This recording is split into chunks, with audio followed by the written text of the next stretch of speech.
the deer.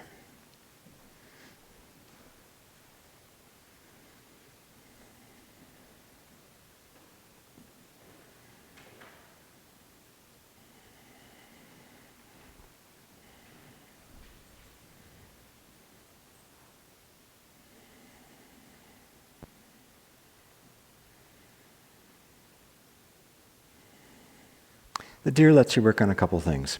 One of the first ones is your 70-30s, shifting in and out of them. So when you're doing this, pay attention to the 70-30s. Beth did a whole discussion on the basic stance of the 70-30 or the bow stance, so you can look at that for details. But when you're doing the deer, you've got a chance to step in and out of 70-30s and shift over and over. And so that means each time you do this, you can pay attention to the mechanics. Now, one of the things Maggie has told us is, eat another potato chip. And what that means is, no potato chip has to be the ultimate potato chip. No potato chip is the last potato chip in the universe. Personally, I tend to eat tortilla chips, not potato chips, but the principle applies the same. So you notice, you say, oh, this potato chip is a little too salty, and then you eat another one. Oh, this 70-30, my front foot turned out. And then you try another one. Oh, this 70-30, I didn't quite get enough width. And then you do it again. So don't attach to the errors, but equally don't deny them. They happen, and you need to be aware of it as it goes. So shifting in and out of your 70-30s, making sure you have enough width, making sure the front foot is pointed straight ahead, the rear foot is at an angle, and at the end of a 70-30, your waist would be square with the front foot. In the deer, we actually turn a little further. So when you do that, the waist turns past the front toe. See how my belly button is pointed to the corner here. When I shift into the 70-30, I go square, and then I go past. So you get this chance to work the front quad, really turning as you go through there. Watch what's happening on my front knee. It's staying stable. So the front knee doesn't get pulled with me as I do this. It stays stable and I turn over it. So these are some of the things to pay attention to in the 70-30s. When we teach this move to people initially, we often just do the stance and we don't change because it's too complicated. So we'll step and then shift in and out a number of times to really feel that 70-30. A frequent problem in deer is losing the rear heel. That as you go forward and your awareness goes out with your front fingers, everything goes forward and the rear heel disconnects. So when you're doing the deer and everything goes out to your tip of your fingers, also remember that as something goes forward, awareness goes back to the rear heel. So this is more of the things you're paying attention to in the 70-30. My hands come forward, 70% of my weight goes forward, 70% of my awareness goes forward, 30% of my weight stays in the rear foot, 30% of my awareness connects down to my rear heel. So as you're doing this over and over, you get to practice that.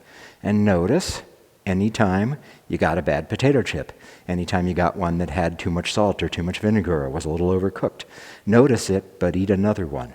So, oops, lost my rear heel. Notice it, and then eat another potato chip. As you're doing this, the arms are like in play guitar or lift hands or kind of roll back shape. So at the end of it, the front arm is extended, the back arm, the ring finger is right by the elbow, the palm is up.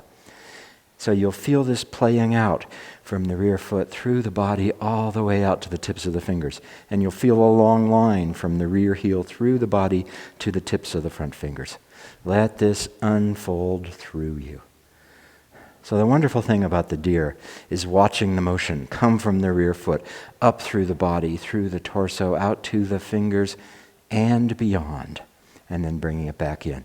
Rear foot up through the leg, torso, arms, fingers, and beyond. And a key thing about the deer is the little deer smile. So you don't have to do a big smile, you don't have to be goofy. But just let there be a little smile because this is so nice. doing the deer, feeling this motion unfold through the body like a flower opening or a ribbon unfurling. Something folds out, and go ahead and enjoy it. As you do this, in any of the animal frolics, remember to breathe. All the breathing is abdominal breathing. So on an inhale, the belly expands. On an exhale, just let go. The belly will come back in. So the belly expands on the inhale, the belly releases on the exhale. Don't control the breathing. Keep breathing. Breathe naturally. As you relax, the shapes will do the breathing. So as the body expands, the air will come in. And as the body returns to the center, the air will go out. So you'll find a breathing in, smile, breathing out. Rear foot up through the body, breathing in, smile, breathing out. Feel the rear foot. Follow the motion up through the body. Breathing in, smile, breathe out.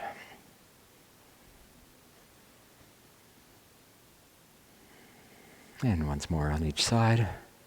The deer filling and releasing. From the rear foot up through the body, out to the tips of the fingers and beyond, and releasing.